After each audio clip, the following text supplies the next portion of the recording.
Bismillahirrahmanirrahim.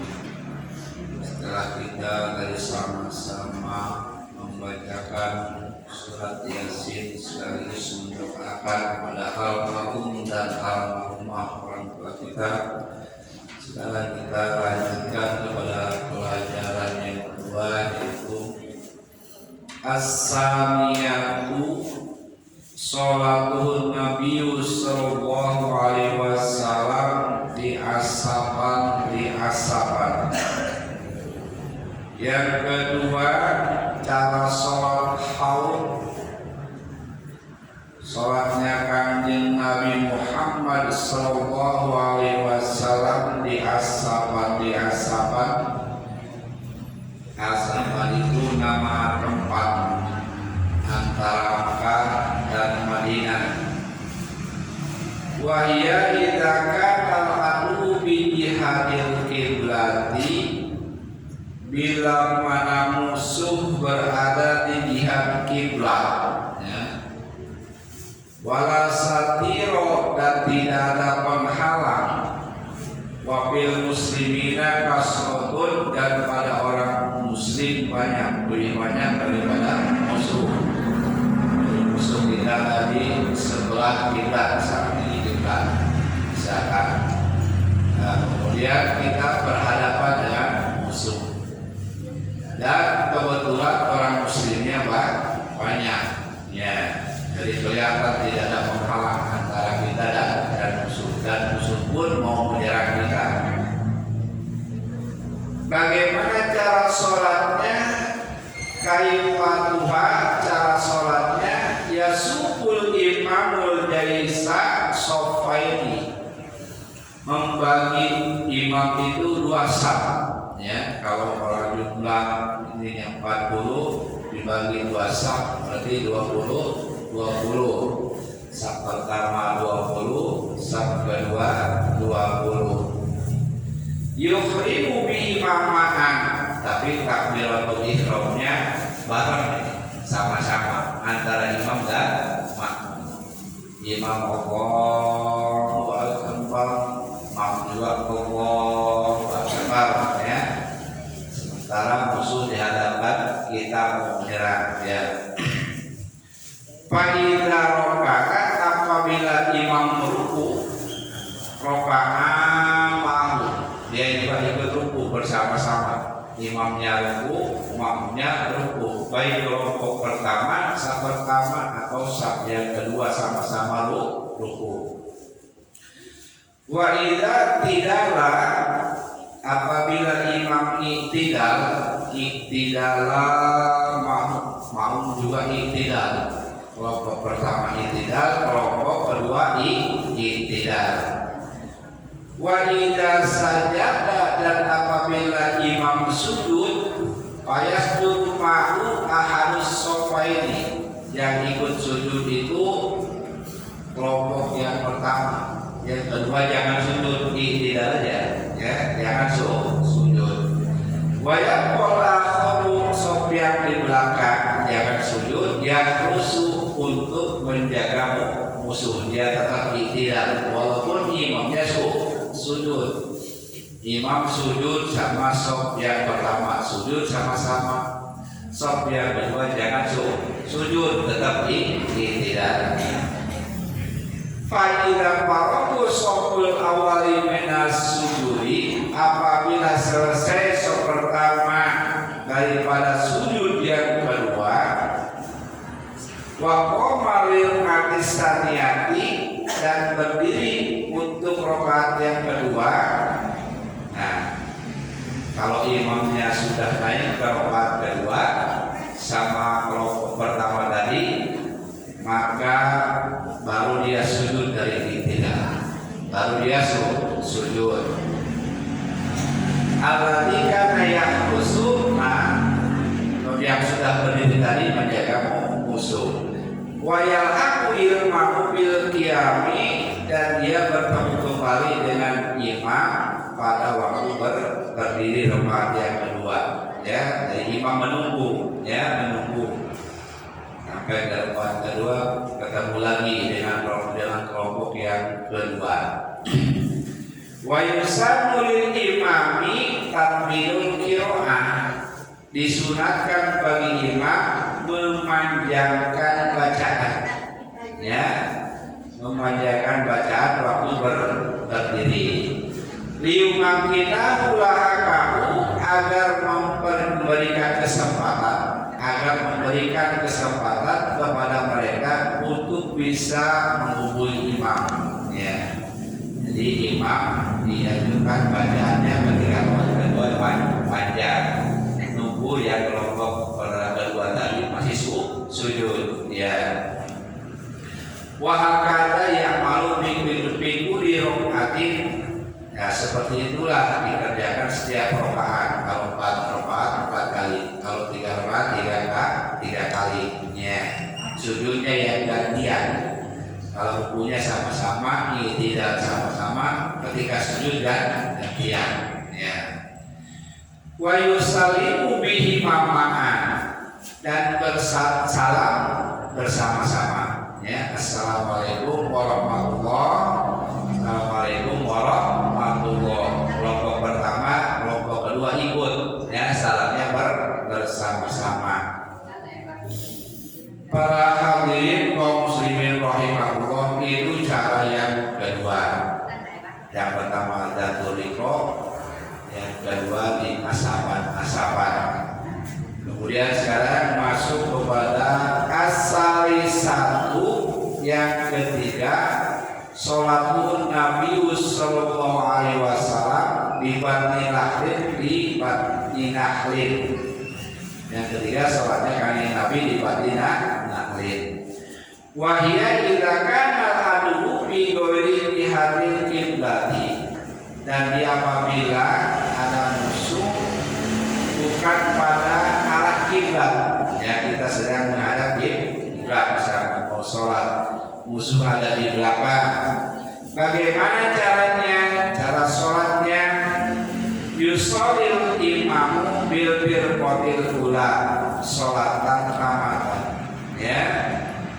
Sholat imam dengan kelompok pertama, sholatan tamatan dengan sholat sempurna. Kalau 2 rakaat 2 rakaat, kalau 3 rakaat 3 rakaat, kalau 4 rakaat 4 rakaat, secara sempurna, ya, secara biasa, sholat biasa dengan satu kelompok. Wabil firqatis saniyati, dan dengan kelompok yang kedua sholatan tamatan, juga sholat sempurna juga. Artinya imam sholat 2 kali, imamnya sholat 2 kali. Pertama, kemudian yang kedua adalah iqadah, mengulang.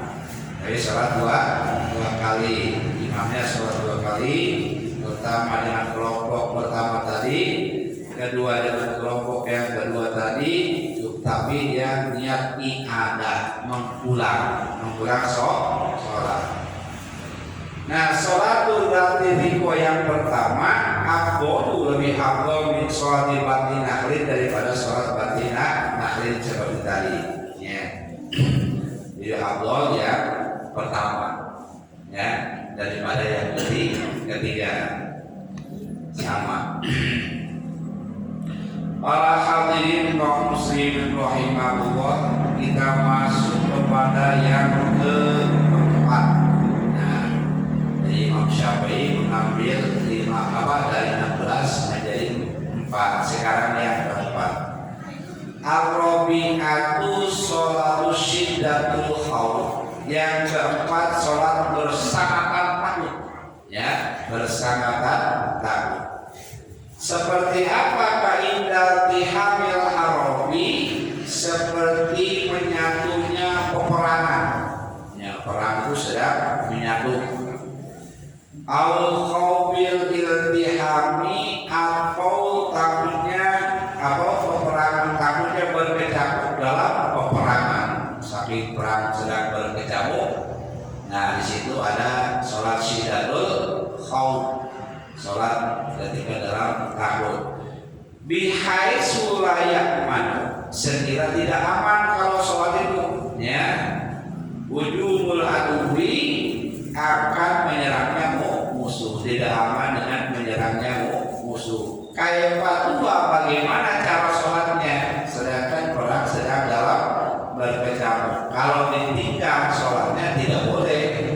kalau melebihi waktu, walaupun dalam keadaan perang, tidak boleh meninggalkan sholat, apalagi urusan dunia yang kesimpulan dunia, tidak boleh.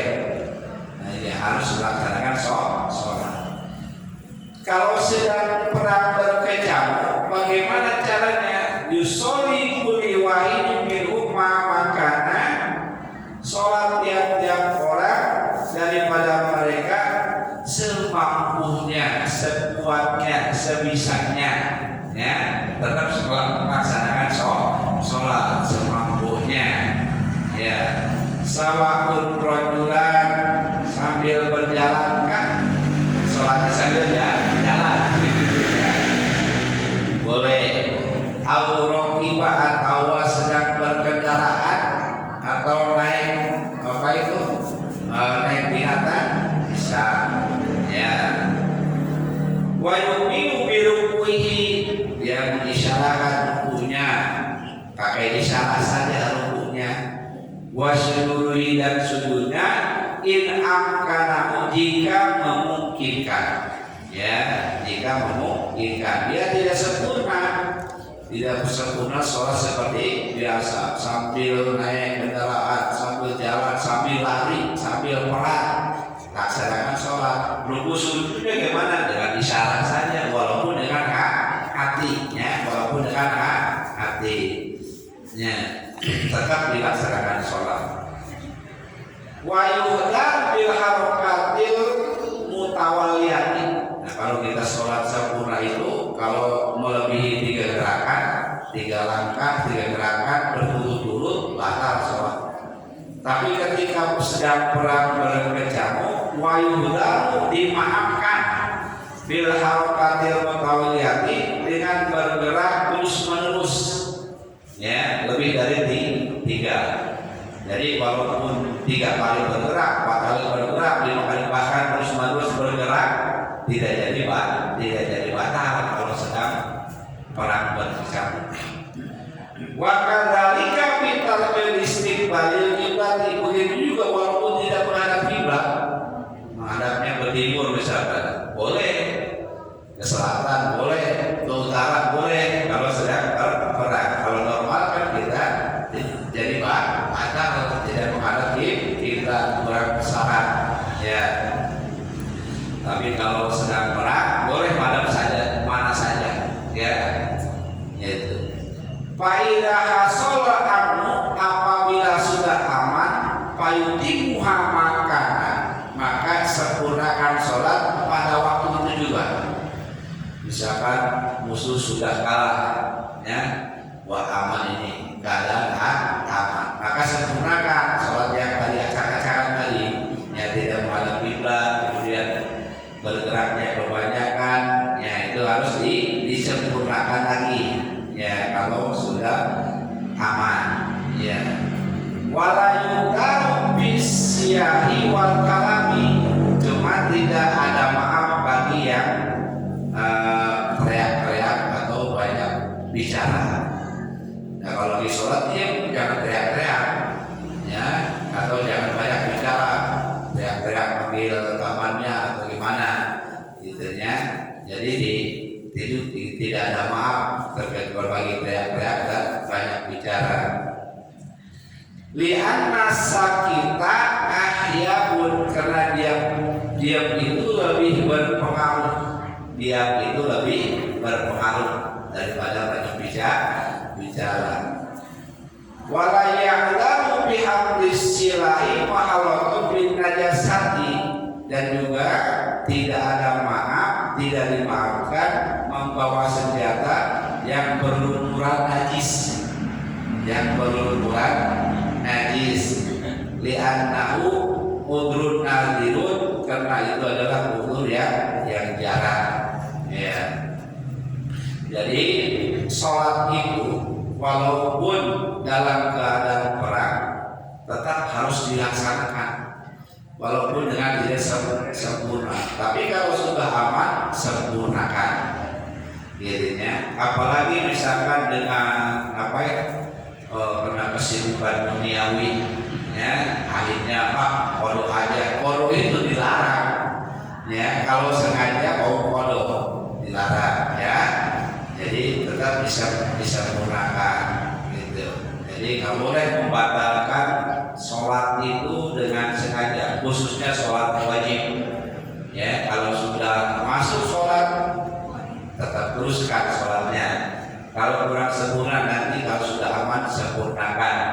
Tapi nggak boleh dengan membatalkan puasa, membatalkan sholat. Misalkan kalau yang wajib-wajib itu jangan sembarangan membatalkan yang wajib, ya.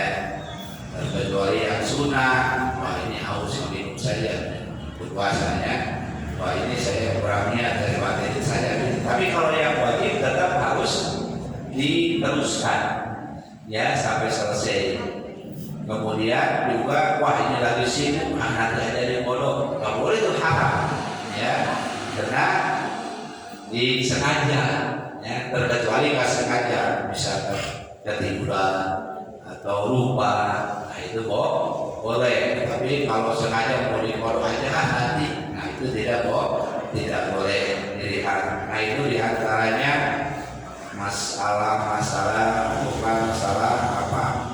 Sholat khauf itu ada 4, yang satu zatul riqah, 2 asapan, 3 batni tahrim, yang keempat sholat syidatul khauf ketika perang berkecamuk. Nah itu ada 4 macam pelaksanaan sholat khauf ketika menghadapi ketakutan.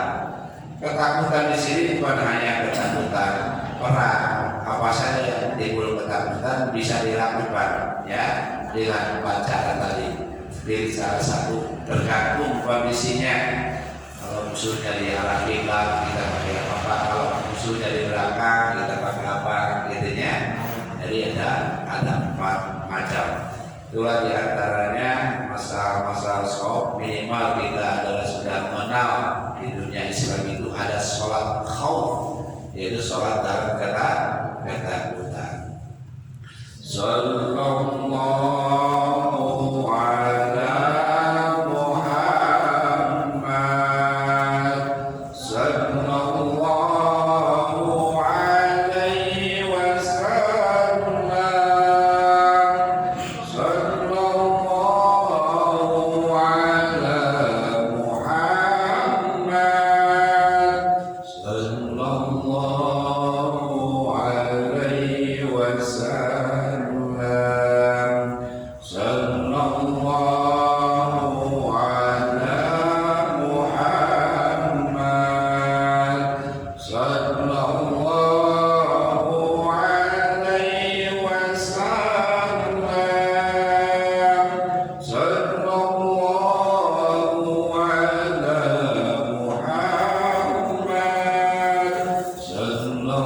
alaihi wasallam, sallallahu ala Muhammad, sallallahu alaihi wasallam, sallallahu ala Muhammad, sallallahu alaihi wasallam, sallallahu ala Muhammad,